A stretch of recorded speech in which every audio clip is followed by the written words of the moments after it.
Memang orang tersebut solat, tapi solat dalam keadaan hati mati. Orang tersebut puasa, tapi puasa dalam keadaan hati yang mati. Orang tersebut bayar zakat, tapi bayar zakat dalam keadaan hati yang mati. Orang tersebut pergi haji, tawaf, sa'i, wukuf di padang Arafah. Tapi seluruh manasik haji yang dikerjakan dalam keadaan hati yang mati. Tentulah kita memandang orang tersebut sangat malang. Kerana bila hati mati, susah untuk menyedari hatinya telah mati. Biasanya orang yang hati mati merasakan sebaliknya. Hatinya hidup. Orang yang hatinya hidup biasanya merasakan hatinya mati. Siapa-siapa di antara kita yang kekal menyebut dalam hati Allah, Allah, Allah, ataupun di lidah Allah, Allah, insya-Allah hati mereka akan hidup dan bercahaya.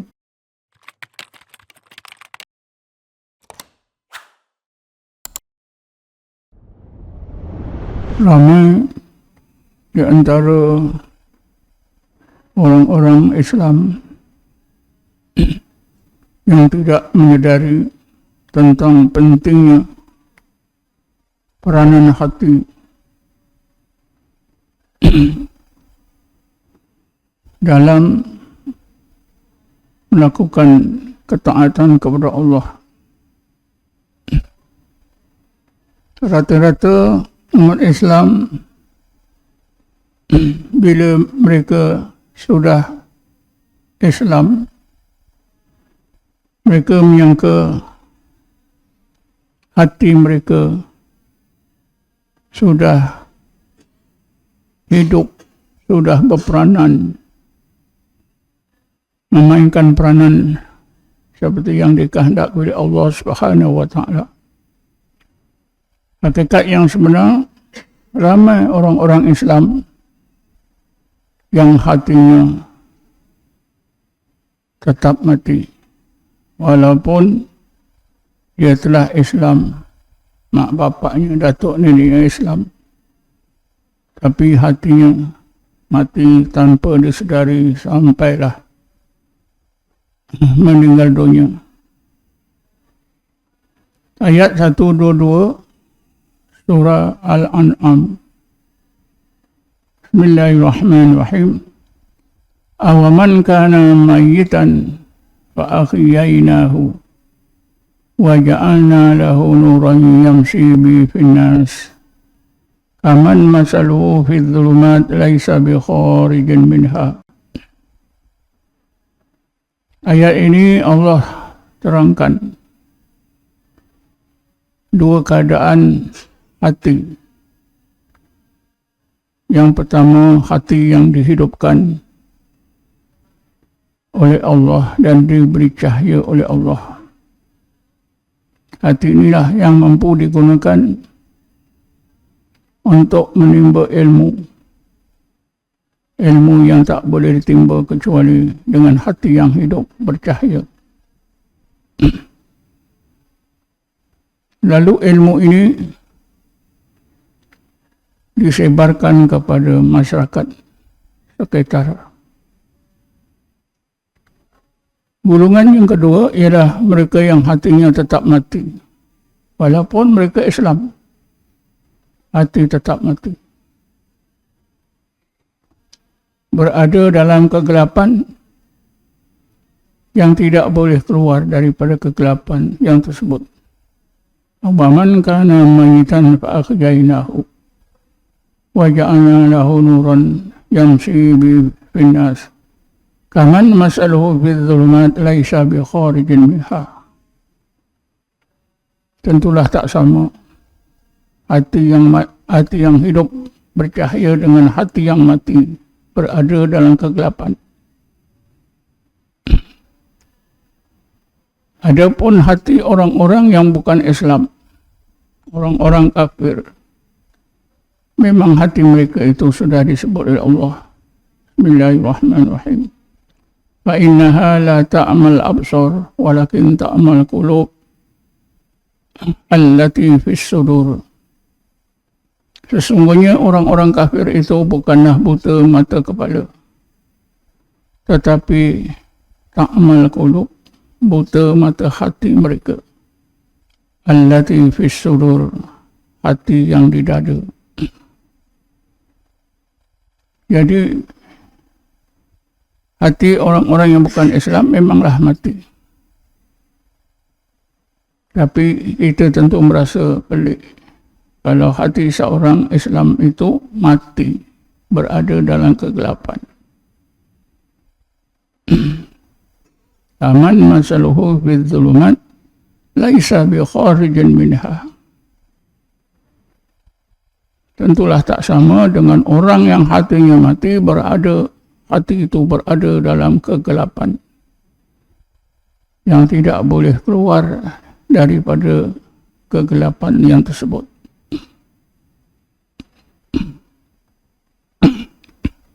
Memang sukar seseorang Islam menyedari hatinya mati dalam kegelapan. Sebab yang mereka tahu, mereka solat, mereka puasa, mereka zakat, mereka berakhlak dengan akhlak yang mulia.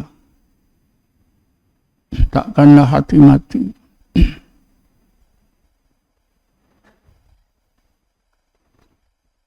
Memang orang tersebut solat, tapi solat dalam keadaan hati mati. Orang tersebut puasa, tapi puasa dalam keadaan hati yang mati. Orang tersebut bayar zakat, tapi bayar zakat dalam keadaan hati yang mati. Orang tersebut pergi haji, tawaf, sa'i, wukuf di padang Arafah. Tapi seluruh manasik haji yang dikerjakan dalam keadaan hati yang mati.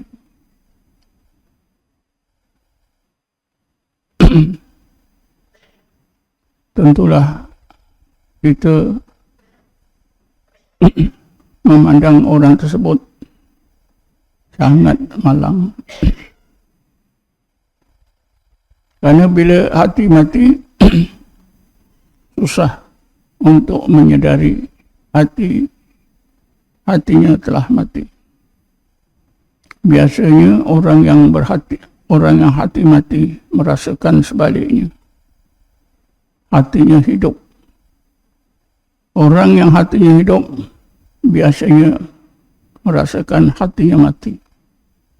Sebab itulah mereka sentiasa sedar, berusaha bersungguh-sungguh supaya hatinya dihidupkan oleh Allah. Sebaliknya orang yang hati mati merasa hatinya hidup. Sebab itu kita lihat mereka tidak pernah buat usaha-usaha untuk menghidupkan hati mereka.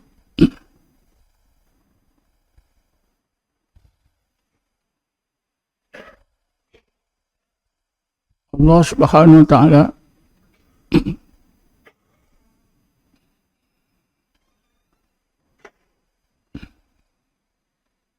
telah menyediakan amalan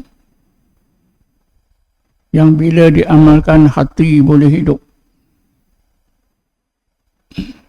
Jika ditinggalkan hati tetap mati. Amalan tersebut ialah zikrullah dan membaca Quran. Karena di dalam Quran, dua amalan inilah yang menjadikan hati khusyuk. Hati khusyuk itulah hati yang hidup. Sentiasa merasakan wujudnya Allah, keagungan Allah, kesempurnaan Allah. Sebagai ilahul alamin, sebagai rabbul alamin. Rasulullah sallallahu alaihi wasallam bersabda, "Masalul ladzi yadhkuru rabbahu wal ladzi la yadhkuru rabbahu kamasalil hayyi wal mayit." Bandingan orang yang sentiasa ingatkan Tuhannya Allah dengan orang yang sentiasa tidak ingatkan Tuhannya Allah, samalah juga seperti orang yang hidup dengan orang yang mati. Orang yang mengingati Allah, orang yang berzikir, hatinya hidup. Orang yang sentiasa tidak berzikir, hatinya mati. banyak ungkapan kata-kata ulama tasawuf yang mungkin segar dalam ingatan kita. Selalu disebut oleh para ulama. Antaranya ialah kata-kata Syekh Ibn Taymiyah yang meninggal dunia tahun 728 Hijrah. Beliau menyebutkan zikrullah lil qalbi kalma lissamaki fakaifa halus samak idza faqadal ma. Zikrullah bagi hati persis seperti air bagi ikan. Bagaimana ikan kalau tidak ada air, tentulah ikan mati. Begitulah hati bila tidak ada zikir, pasti akan mati. Seperti matinya ikan karena tidak ada air. Salah satu tanda hati mati ialah hati bersifat ghaflah. Apabila hati bersifat ghaflah, maka hati tersebut mati sepenuhnya. Hati tidak akan dapat digunakan untuk memahami apa saja ajaran Allah. Allah berfirman, Bismillahirrahmanirrahim. Walaqad dara'na li jahannama katsiran minal jinni wal insi lahum qulubun la yafqahuna biha. Sesungguhnya kami sediakan untuk isi neraka ramai di kalangan jin dan manusia, yaitu jin-jin dan manusia-manusia yang kami kurniakan hati, tapi malangnya mereka tidak mampu menggunakan hati mereka untuk memahami kebenaran Allah, agama Allah. Bagaimana hati boleh digunakan untuk memahami agama Allah, ajaran Allah, kebenaran Allah, kalau dah hati mati?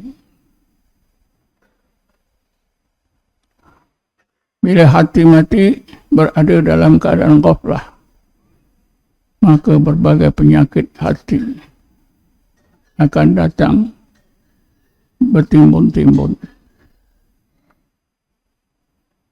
Sebab itulah ghaflatul qalbi adalah ibu segala penyakit di dalam hati. Rasulullah SAW diingatkan oleh Allah supaya hati Rasulullah SAW jangan menjadi hati yang ghaflah.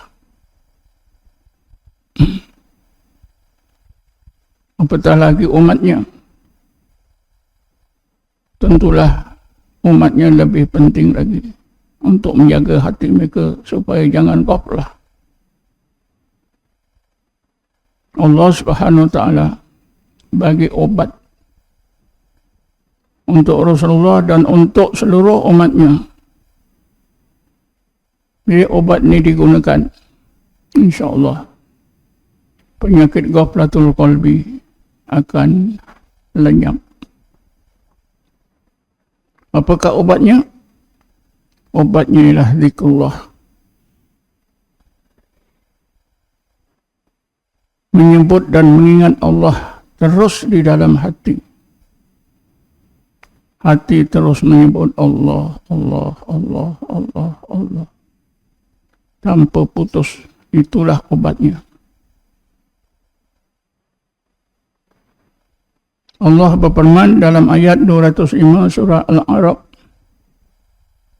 Bismillahirrahmanirrahim. Wadhkur rabbaka fi nafsika tadarruan wa khifatan wa dunal jahri minal qawli bil ghudwi wal asal wa la takum minal ghafilin. Ayat ini memerintahkan Rasulullah SAW, juga memerintahkan seluruh umat baginda supaya berzikir di dalam hati secara langsung, menyebut Allah, Allah, Allah tanpa hentinya sepanjang masa siang dan malam, tanpa ada suara Hanya diperintah zikir dan hati. Seumpama tuan-tuan duduk, diam, sambil mendengar khutbah. Hati tuan-tuan terus Allah, Allah. Wadhkur rabbaka fi nafsika tadarruan wa khifatan. Sekiranya kita lakukan terus-menerus, hati kita akan tadarru' kepada Allah, takut kepada Allah. Merendah diri, menghina diri di depan Allah Subhanahu wa ta'ala. Hati kita juga akan merasa takut kepada Allah, kecut kepada Allah. Inilah yang mendorong kita nanti untuk taat, bertakwa, bertawakal sepenuhnya kepada Allah Subhanahu wa ta'ala. Wala takum minal ghafilin. Jangan kau ya Muhammad, begitu juga umatmu ya Muhammad, jangan sekali-kali berhati ghaflah. Karena apabila hati seorang mukmin itu ghaflah, maka tumbuhlah penyakit-penyakit lain yang beratus-ratus datang ke dalam hati.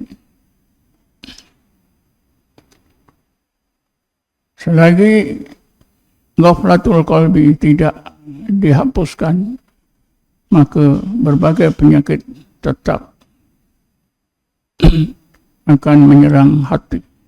Hati tetap mati dan tak dapat digunakan untuk memahami ajaran Allah Subhanahu wa ta'ala. Siapakah di antara umat Nabi Muhammad yang ramai? Di seluruh dunia dikatakan umat Islam ada 1.8 bilion. Berapa kerat di antara mereka yang sedar hati mereka berada dalam keadaan ghaflah? Allah saja yang tahu. Tapi tentulah kita dapat merhatikan keadaan hati umat Nabi Muhammad di akhir zaman ini memang berada dalam keadaan ghaflah. Karena itulah kita dapati berbagai penyakit menyerang hati umat Islam. Mungkin kita sendiri pun, hati kita sendiri yang hadir pada Jumaat hari ini, hati kita ghaflah, kita pun tak tahu.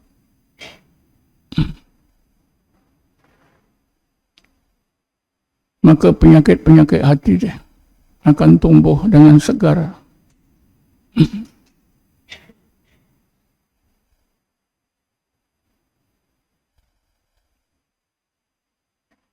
Selalu kita tanya kawan,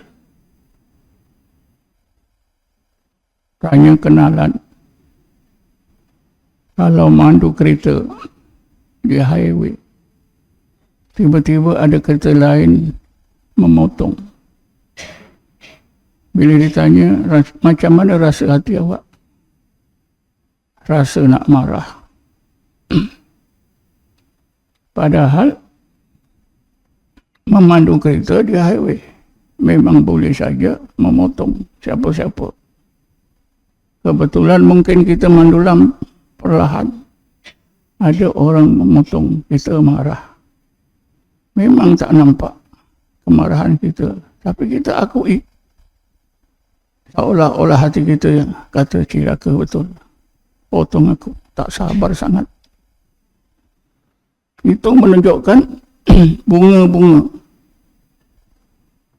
hati orang tersebut mati, berada dalam keadaan ghaflah.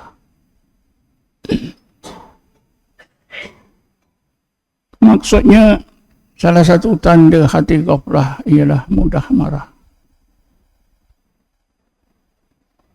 Kalau hati hidup, kita mandu kereta dipotong oleh kereta lain, kita insya Allah cakap Alhamdulillah, kawan kita ni ada kerja yang mustahak, nak cepat sampai, mudah-mudahan dia sampai cepat. Mana di antara kita yang merasa begitu? Rata-rata kita kata Allah celakanya. Tak sabar betul. Beginilah yang selalu kita dengar dari rakan-rakan. Kadang-kadang yang bercakap itu anak kita yang di sebelah. Kadang-kadang isteri kita yang di sebelah. Ketika kita mandu kita.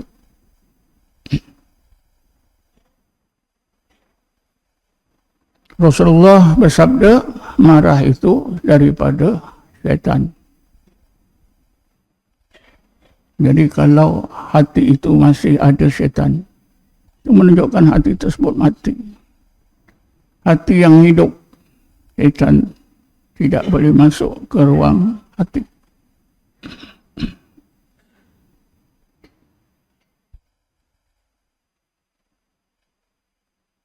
Sebab itulah kita diberi obat yang sangat penting untuk menghidupkan hati kita, iaitu dengan berzikir menyebut Allah, Allah, Allah. Siapa-siapa di antara kita yang kekal menyebut dalam hati Allah, Allah, Allah, ataupun di lidah Allah, Allah, insya-Allah hati mereka akan hidup dan bercahaya.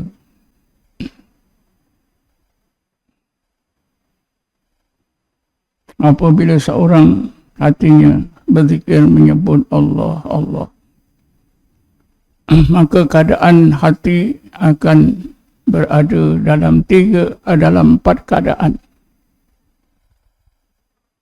Pertama, tetap ghaflah. Zikirnya tidak memberi kesan. Berzikir menyebut Allah, Allah, dan hati sebut Allah, Allah di lidah. Berhari-hari, berbulan-bulan. Tapi hati tetap ghaflah, tidak berubah sama sekali. Ini tentulah sama juga orang makan obat, tapi obat tidak berkesan. Kalau kita jumpa doktor, mungkin ada kesilapan kita. Berzikir tapi tidak berkesan. Antara yang menyebabkan zikir tidak berkesan ialah kerana masih terlibat dengan unsur-unsur yang menyentuhkan Allah. Seorang yang menyentuhkan Allah, zikir tidak akan memberi kesan dalam hati. Yang sedihnya, yang malangnya, orang tersebut tidak pernah terasa dia menyekutukan Allah. Kerana tidak apa-apa yang dia buat. Tidak menyembah berhala. Tidak membuang ancak. Tidak itu, tidak ini. Tapi masih terlibat dengan syirik. Menyekutukan Allah. Jadi, bila seorang terlibat dengan menyekutukan Allah, syaitan ada di dalam ruang hati. Zikir tidak mampu mengeluarkan sifat ghaflatul qalbi daripada ruang hati, kerana dihalang oleh syaitan. Memang sangat sukar kita nak memahami keadaan tersebut. Sebab itulah kita perlu mendampingkan diri dengan seorang guru mursyid, seorang syekh mursyid yang memang biasa dapat memahami keadaan yang tersebut. Syekh mursyid inilah yang akan dapat membantu kita mengelakkan unsur-unsur menyentuhkan Allah daripada hati kita.